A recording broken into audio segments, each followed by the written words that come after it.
How to train an AI model. Let's learn it step by step in just 60 seconds. Step 1. Collect data.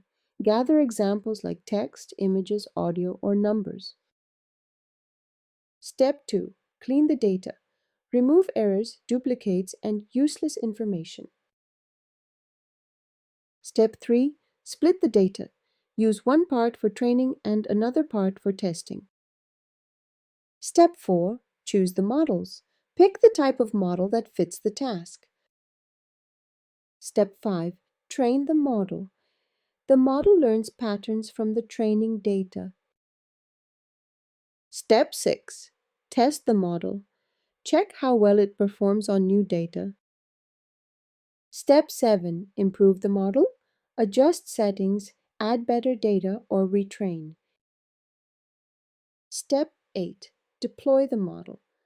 Use the model in an app, website, or real-world system.